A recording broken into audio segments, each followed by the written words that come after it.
प्रिय श्रोता नमस्कार। कार्यक्रम वेद पाठशाला में आपका हार्दिक स्वागत है।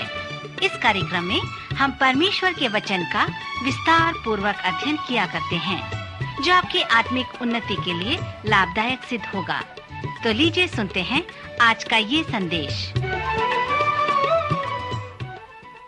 हे सारी पृथ्वी के लोगों, यहोवा का जय जयकार करो, आनंद से यहोवा की आराधना करो।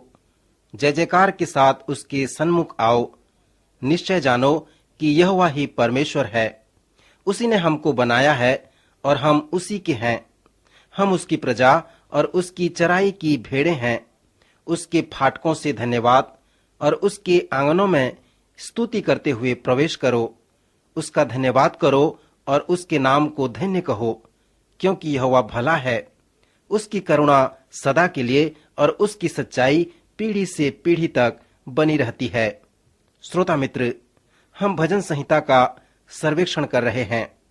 हमने धन्य पुरुष वाले भजनों को देखा जो उपदेश भजन हैं, और हमने कुछ प्रार्थना वाले भजनों को भी देखा। फिर तीसरे प्रकार का जो सुदृढ़ भजन है वो आराधना भजन कहलाते हैं। मित्र, आप स्मरण रखें कि भजन संहिता की पुस्तक पुराने नियम में परमेश्वर के लोगों के लिए एक भजनावली पुस्तक है। यह भजन आराधना का एक आवश्यक व सक्रिय भाग है। विद्वान विश्वास करते हैं कि इस भजन 150 दूसरे भजन का सहगान या कोरस हैं। वे भजन 23 को गाते हैं और फिर भजन 150 एक राग है या उस गीत का प्रत्युत्तर है। सो वे भजन 27 को गाते हैं और फिर भजन 150 को भी गाते हैं। सो जैसे ये भजन आराधना के अनुभव का एक आवश्यक भाग हैं, और जैसे हम आराधना के भजन पर ध्यान करते हैं तो हम भजन पुस्तक के परिप्रेक्ष्य को जानने पाते हैं। भजन 100 भी आराधना का एक सुदृढ़ भजन है। यद्यपि यह भजन बहुत छोटा है और इसमें केवल 5 पद हैं, फिर भी यह आराधना का सुदृढ़ व निश्चित भजन है। यह भजन हमें बताता है कि आराधना क्या है, और साधारण रूप से कहता है कि परमेश्वर के सम्मुख आना ही आराधना है। परमेश्वर की उपस्थिति में आनंद की भरपूरी है, और जब हम उसके स्वर्गीय उपस्थिति में उपस्थित होते हैं तो वो उपस्थिति ही आराधना है। परमेश्वर की उपस्थिति में आने का मतलब ये नहीं कि हमें आराधना सभा के संदर्भ के अनुसार उपस्थित होना है, परंतु आप परमेश्वर की उपस्थिति में अपने ही घर में भोर के 4 या 5 बजे आ सकते हैं। श्रोता मित्र, परमेश्वर के साथ जो निकटता की आराधना है वो परमेश्वर के साथ आपके अकेले का समय है। जब आप अकेले में परमेश्वर की आराधना करते हैं तो वह एक प्रकार का बहुमूल्य आराधना होता है। भजन 100 न केवल एक निश्चित भजन है, परंतु ये भजन हमें बताता है कि कैसे हम परमेश्वर की आराधना करें। इस संदर्भ में दाऊद कुछ अच्छे रूपकात्मक बातों को बताता है। दाऊद हमसे कहता है, जिस प्रकार राजा की उपस्थिति में जाना होता है उसी प्रकार आराधना है। उन दिनों में यदि आपको राजा से मिलने की अनुमति मिलती है तो आप वहां पर जाते हैं जहां पर राजा रहता है।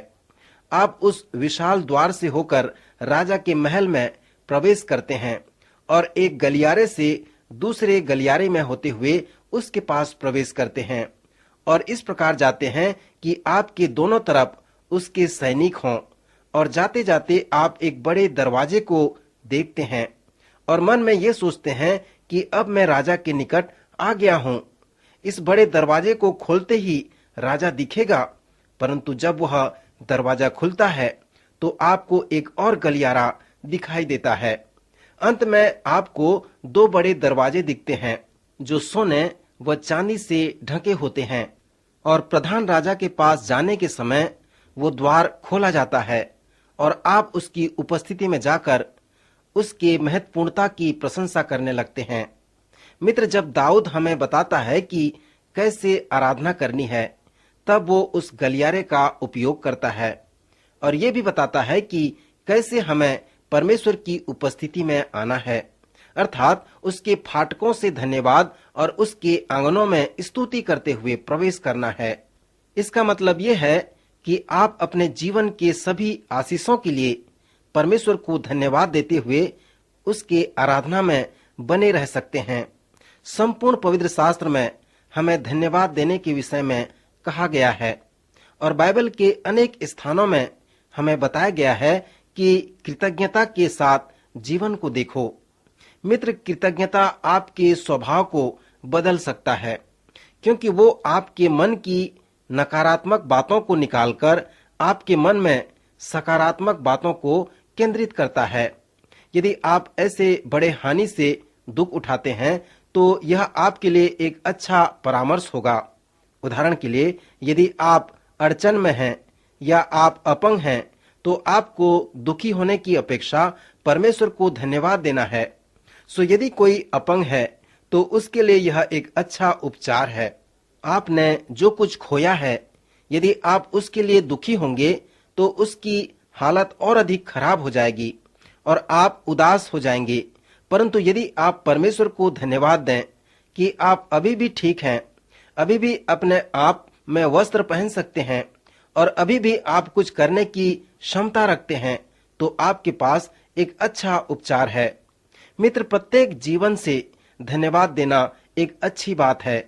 यहाँ पर भजन 100 में हमें बताया गया है कि धन्यवाद हमारे आराधना वाले जीवन में प्रेरणा देता है और धन्यवाद करना वो द्वार है जो हमें परमेश्वर की उपस्थिति में जाने के लिए अगुवाई प्रदान करता है। इसलिए अपने आराधना के अनुभव को परमेश्वर का धन्यवाद करते हुए प्रारंभ करो। यहाँ पर दाऊद सुंदर तरह से हमें बताता है कि जब हम उसके फाटकों में उसका धन्यवाद करते हैं तो वो हमें स्तुति के आंगन में ले आता है। मित्र, क्या आप इस सच्चाई का वर्णन करने पाएंगे? साधारण रूप से आप अपनी आशीषों को नाम बनाम गिने और ये आपको विस्मित कर देगा कि यहोवा ने कैसा भला कार्य आपके लिए किया है। और यदि आप ऐसा करेंगे तो सचमुच में आप एक दूसरे आयाम में पहुंच जाएंगे और न केवल आप उसका धन्यवाद करेंगे, उसकी स्तुति करेंगे, परंतु आप आराधना के साथ उसकी स्तुति महिमा करेंगे। और न केवल आप उसके आशीषों के लिए उसका धन्यवाद करेंगे, परंतु आप परमेश्वर के विषय में परमेश्वर से बातें करेंगे। सो जब हम उसके आंगनों में स्तुति करते हैं तो वो हमें परमेश्वर की उपस्थिति में ले जाता है और परमेश्वर की उपस्थिति में जो द्वार खुलते हैं वे द्वार के गीत हैं। इसलिए संगीत ने आराधना से विवाह किया है। मित्र, संगीत एक ऐसा अद्भुत बात है जिसे परमेश्वर ने हमें दिया है और जिसका हम अनुभव नहीं कर सकते। परमेश्वर की आराधना करते हुए हम उसका अनुभव कर सकते हैं। हमारे आत्मिक जीवन की यात्रा में ऐसे समय आते हैं कि जिन बातों का हमें अनुभव नहीं होता, उन्हीं बातों का हम अनुभव करते हैं। अन्य भाषा के वरदान के विषय में भी मैं ऐसा विश्वास करता हूं कि परमेश्वर की उपस्थिति में ऐसे समय आते हैं जब लोग आत्मा से भरे होते हैं और आराधना में लीन होते हैं, तो वे आवेश में आकर उन बातों का अनुभव करते हैं जिसको वो व्यक्त नहीं कर सकते। मैं विश्वास करता हूं कि परमेश्वर अन्य भाषा का वरदान देता है ताकि उसके लोग उसकी उपस्थिति का अनुभव कर सकें। आराधना में अन्य भाषा बोलना एक ऐसी बात है कि जिसे हम व्यक्त नहीं कर सकते, उसे हम वहां पर व्यक्त कर सकते हैं। मैं ये नहीं मानता कि परमेश्वर अन्य भाषा के वरदान को सबों को देता होगा, और मैं ये भी नहीं मानता कि अन्य भाषा का वरदान पाना आत्मिकता का प्रत्यय पत्र या चिन्ह है, जैसे कुछ लोग समझते हैं। परंतु मैं विश्वास करता हूं कि अन्य भाषा का वरदान परमेश्वर का एक अद्भुत कार्य है और आज के लिए है। परमेश्वर इस वरदान को देता है ताकि जिन बातों को लोग व्यक्त नहीं कर सकते, उसे वे इसके द्वारा व्यक्त कर सकते हैं। परंतु परमेश्वर ने हम सबों को संगीत दिया है और आज भी वो सबों को संगीत देते रहता है। संगीत वो साधन है जिसके द्वारा हम आराधना में उन बातों को व्यक्त कर सकते हैं जिन्हें हम ऐसे ही व्यक्त नहीं कर सकते। यहाँ पर दाऊद सुंदर रूप से बताता है कि संगीत वो अद्भुत कार्य है जो हमें परमेश्वर की नजदीकी में ले आता है। जब हमने इतिहास की पुस्तक का सर्वेक्षण किया था, हमने सीखा था कि दाऊद के पास 4000 लेवियों का एक संगीत दल था जो केवल गीत गाते और दाऊद द्वारा बनाए गए बाजों से बजाते रहते थे। उन लेवियों का जो कार्य था कि वे केवल गीत संगीत के द्वारा परमेश्वर की स्तुति किया करते थे। आजकल के वाद्य दल में थोड़े ही लोग होते हैं। आप कल्पना करें कि दाऊद के संगीत दल में 4000 लोग थे और वे सभी अच्छे संगीतज्ञ थे। जब वे सब एक साथ गाते व बजाते होंगे तो वह आवाज कैसा होगा। प्रकाशित वाक्य में हमें बताया गया है कि स्वर्ग में परमेश्वर के सिंहासन के चारों ओर परमेश्वर कुछ महान कार्य करेगा। फिर प्रकाशित वाक्य की पुस्तक बताती है कि हम एक नया गीत गाएंगे। स्वर्ग में हम एक ऐसे संगीत का अनुभव करेंगे जिसका अनुभव हमने पृथ्वी पर अभी तक नहीं किया, क्योंकि परमेश्वर हमें एक नया गीत देगा। मित्र, थोड़ा विचार करें कि स्वर्ग में परमेश्वर के सिंहासन के चारों ओर किस प्रकार से हम खड़े होंगे और उन गीतों को गाकर उसकी महिमा करेंगे। और उसी उपलक्ष्य में परमेश्वर हमें एक नए प्रकार का संगीत देगा जो कभी भी नहीं सुनाया गया है। मेरे श्रोता मित्र, मुझे संगीत बहुत अच्छे लगते हैं और उस नए गीत को गाने के लिए मेरी एक बड़ी अभिलाषा है। इस भजन में दाऊद हमसे कहता है कि कैसे आराधना करना है और साथ ही साथ ये भी बताता है कि जब हम आराधना करते हैं तो क्या होता है। दाऊद के अनुसार जब हम परमेश्वर की उपस्थिति में जाते हैं तो कुछ बातों का अनुभव भी करते हैं और कुछ बातों को जानते हैं। उदाहरण के लिए हम ये जानते हैं कि वह परमेश्वर है। मित्र, जो लोग परमेश्वर की उपस्थिति का अनुभव करते हैं वे ये जानते हैं कि यहोवा ही परमेश्वर है। वे ये भी जानते हैं कि हम उसके चराई में एक छोटी सी भेड़ हैं और वो हमारा चरवाहा है। हम उसकी भेड़ें हैं और साथ ही साथ हम ये भी जानते हैं कि वह भला परमेश्वर है। उसकी करुणा सदा के लिए और उसकी सच्चाई पीढ़ी से पीढ़ी तक बनी रहती है। मित्र, आज आपके सामने एक प्रश्न छोड़ना चाहता हूं कि क्या आप परमेश्वर की उपस्थिति का अनुभव अपने जीवन में करते हैं? क्या आप निश्चित रूप से जानते हैं कि यहोवा ही परमेश्वर है? तो उसका जय जयकार करें, आनंद से उसकी आराधना करें, जय जयकार के साथ उसके सन्मुख आएं, उसके फाटकों से धन्यवाद और उसके आंगनों में स्तुति करते हुए प्रवेश करें। प्रभु करे कि वो आपका चरवाहा और आप उसकी भेड़ें बन जाएं। प्रभु इन वचनों द्वारा आपको आशीष दे, आपकी सहायता करे।